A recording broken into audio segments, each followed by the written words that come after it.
konteks. 1. Identifikasi fenomena. Yang kedua, penggambaran rangkaian kejadian, mengapa, sebab, akibat. Dan yang ketiga, ulasan. Identifikasi fenomena.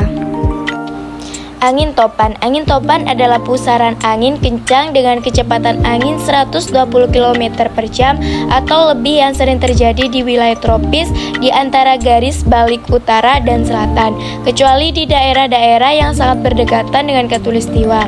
Di Indonesia, angin topan jarang terjadi karena letak geografis Indonesia sendiri yang berada pada lintang khatulistiwa. Namun begitu, bukan tak mungkin angin topan juga bisa terjadi di Indonesia.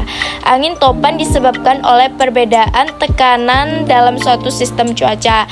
Angin paling kencang yang terjadi di daerah tropis ini umumnya berpusar dengan radius ratusan kilometer di sekitar daerah sistem tekanan rendah yang ekstrim dengan kecepatan sekitar 20 km per jam. Penggambaran rangkaian kejadian. Biasa disebut juga sebagai angin tornado. Beberapa daerah di Jawa menyebut angin ini dengan istilah berbeda, seperti angin ribut, angin puyuh, atau sirit batara, seperti yang dikenal di Ciamis, Jawa Barat. Nama lain yang juga sering kita dengar adalah puting beliung. Mengapa disebut angin puting beliung? Banyak sumber menyebutkan sebutan puting beliung berasal dari nama alat pertukangan tradisional yang menyerupai kampak terbuat dari batu atau besi. Bagian pangkal dari mata beliung itu bentuknya runcing, oleh sebab itu disebut puting. Oleh karena bentuk putaran tornado yang meruncing di bagian pangkal beliung, maka muncullah julukan angin puting beliung. Angin ini merupakan pusaran angin tropis yang terbentuk di sekitar laut khatulistiwa, namun sering merembus sejauh ribuan kilometer, menyapu sejumlah daerah dengan kerugian yang amat besar. Angin ini sering terjadi di wilayah Nusa Tenggara, Sulawesi, dan Sumatera.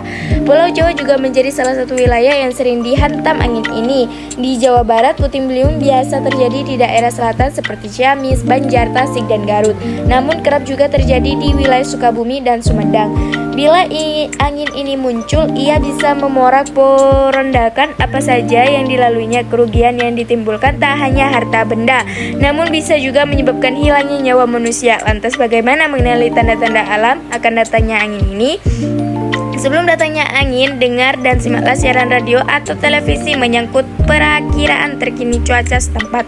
Waspadalah terhadap perubahan cuaca, juga terhadap angin topan yang mendekat. Bersiaplah untuk ke tempat perlindungan atau bunker bila ada angin topan mendekat. Ulasan. Arus udara turun ke permukaan tanah dengan kecepatan yang tinggi secara tiba-tiba dan bergerak acak. Dampak dari terjadinya angin tornado dapat menimbulkan bencana alam yang merugikan masyarakat. Tekanan udara pada angin tornado yang tidak stabil akan mengganggu penerbangan. Transportasi darat juga akan terganggu karena pusaran angin tornado akan menumbangkan pohon, bahkan menghancurkan bangunan space.